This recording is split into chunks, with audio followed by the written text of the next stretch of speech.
All right, if loving you is wrong, fans, I'm sorry for the delay in videos about the finale. I was actually pleasantly surprised that, wow, we got a lot of views on the two videos I did, the one about who set the shed on fire and is Kelly really dead. And I wanted to do a follow-up video to the Kelly, is she really died or not?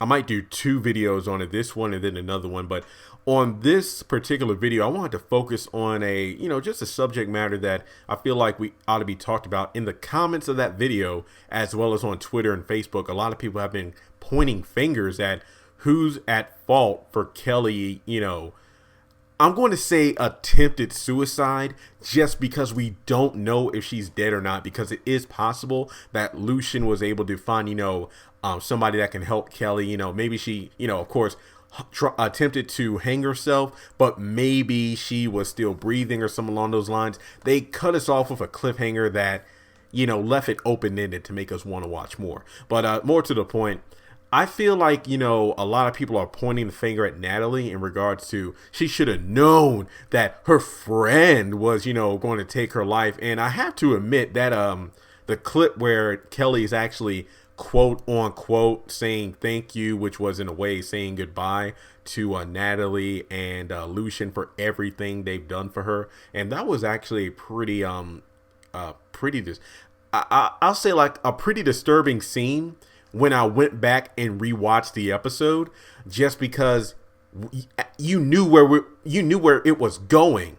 But that scene where she's saying thank you, it's like, oh man, it's like the signs are kind of right there, but nobody saw it.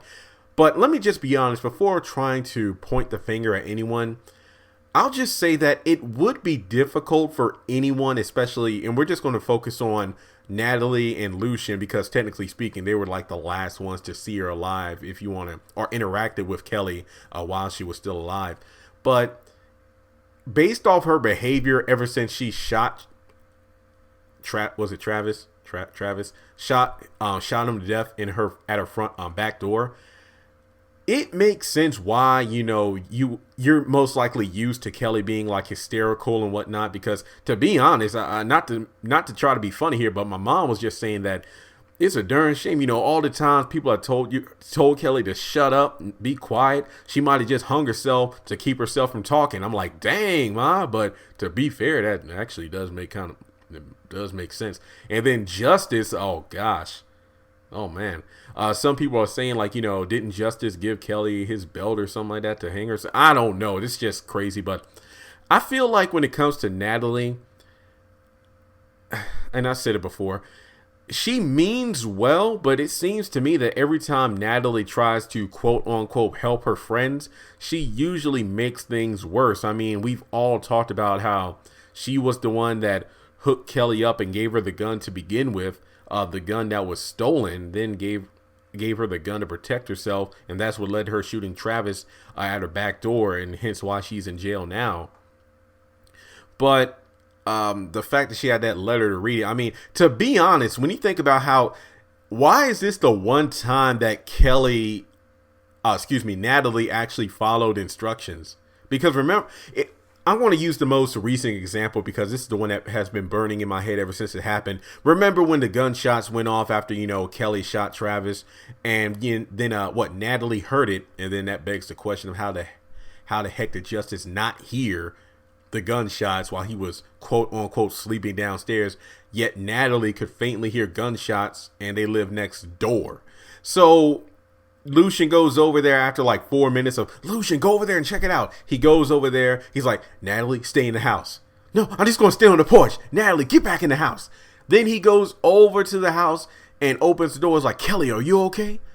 And then he kind of like, she's like, shh, you're going to wake Justice. And then he moves the door aside and sees Travis laying there in a pool of blood and just tries to, see if he had a pulse or anything. And it's like, Kelly, he has a pulse. We got call 911. He has a pulse. I don't want him to live. I want him to die.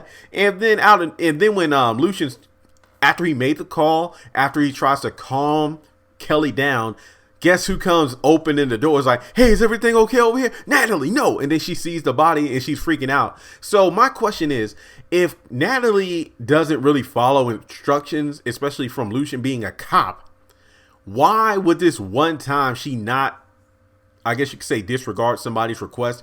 What if she opened that note when she got to her car in the parking lot of the police station?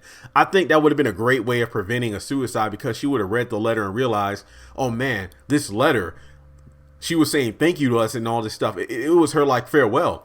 Then she could have rushed back in there to, hopefully prevent Kelly from doing something she would regret. Because I believe after talking with Lucien and Natalie, Kelly was like, I just want to go back to my cell and get some rest. So, yeah, my thing is, why would Natalie wait until she got home to read that note, knowing that her friend was, really depressed and not acting, I wouldn't even say not acting like herself, but being relatively calm despite all of her behavior in previous episodes. So, Natalie, the only real reason I point the finger at her is because the writers made it so she actually did what somebody requested her to do for once, and that seems unlikely out of her character.